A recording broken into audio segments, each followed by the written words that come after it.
Hello, y'all. Great Scott! I had to throw that in. I already covered Back to the Future 1 and Back to Future 2. Now we're going to talk about Back to the Future 3, the final film installment in a film series that almost wasn't a film series, but it got pressured by the studio to make it into a film series. But you don't want to hear all that, no.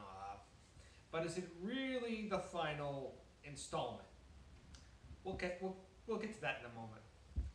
Now you probably know how Back to the Future 2 ended. Doc Brown was hit by a bolt of lightning when there had been 1955, and he was sent to 1885. So Marty was left in 1955 alone, and surprisingly had a letter delivered to him saying, "I'm in 1885. I'm fine. Don't come and find me. I'm happy here." So Marty Marty hopes to go home. He finds the younger Doc Brown. I love Doc Brown's reaction. "I just sent you back to the future." "You did. Now I'm back from the future." And the face he makes, "Great Scott!" Christopher Lloyd at his best. So, and he reads the rest of the letter saying, I installed the DeLorean somewhere for you to find it. And you have enough to get home to 1985. So when Doc and Marty are finding the DeLorean, and they discover a tombstone of Doc Brown that he was killed in 1885 by Buford Tannen. What is it with the Tannens? What? They just don't like anybody. Generations to come. Back to the review. So Marty goes back to 1885 to save Doc Brown. And of course he doesn't use his real name, he uses Clint Eastwood.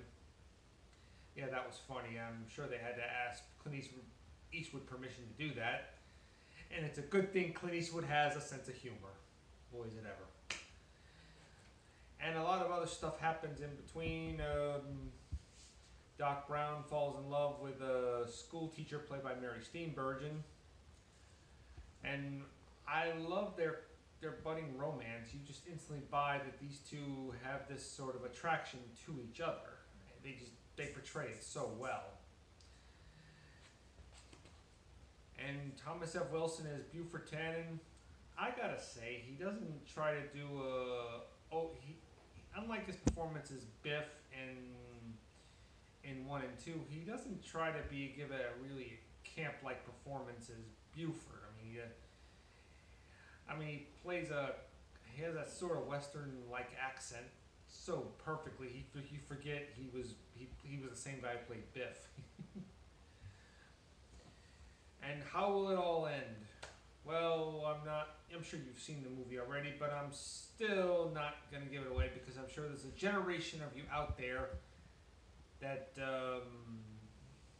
haven't seen this movie and probably getting interested in it because this film franchise is being open to generations and generations to come. But is it okay? Before I get into that, I give it a 8 out of 10. It was pretty decent. The chemistry with Michael J. Fox and Christopher Lloyd is still there. The Western setting was good. Actually, they wanted to have the Western setting at the end of part 2. But the filmmakers realized that was too much for one movie, so they decided to make it into a part 3. Now, after part 2 ended, they didn't waste any time. They went right on part 3, getting minimum breaks in between. Michael J. Fox had a tragedy during the filming of Back to the Future 3. His father passed away, sad. But also some happy stuff in between of it all too. Came the birth of his son Sam. Boy, it was a bittersweet feeling with Michael J. Fox during filming. Now, is it really the final installment? Well, not quite. There was a Back to the Future cartoon series that takes place after the events of Back to the Future 3. Well, Michael J. Fox does not reprise his role. Unfortunately, Christopher Lloyd doesn't do the voice.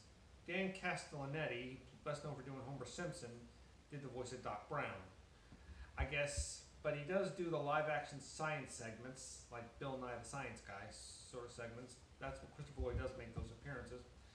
I guess he didn't want to do the voice, he just wanted to do those live action segments. And there was a Back to the Future ride at Universal Studios, which was pretty good. And Back to the Future had a big thing in the movie business, in the movie industry. I mean, it really made time travel popular. Think about it. If not for Back to the Future, would there have been a Bill and Ted?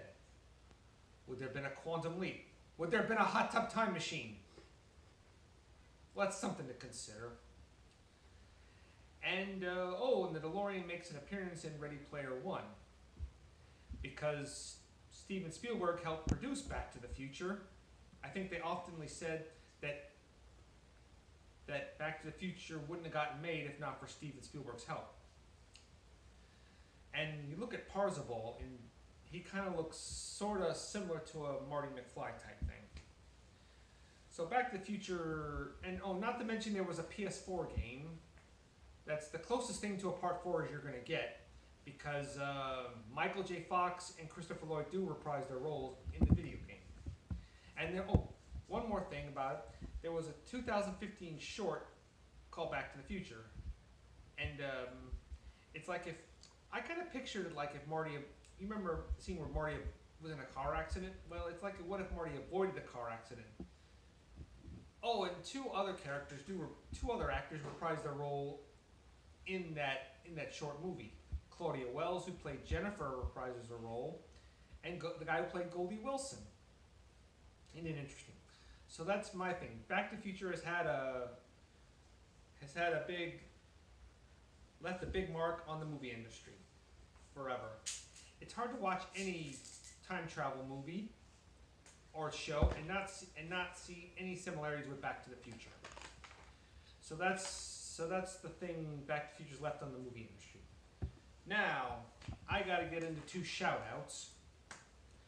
One with my good friend Scott.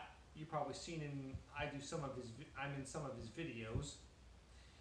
He has a channel called Mardi Gras Gaming, and he's looking to reach his goal of 100 subscribers. So please help him reach that goal.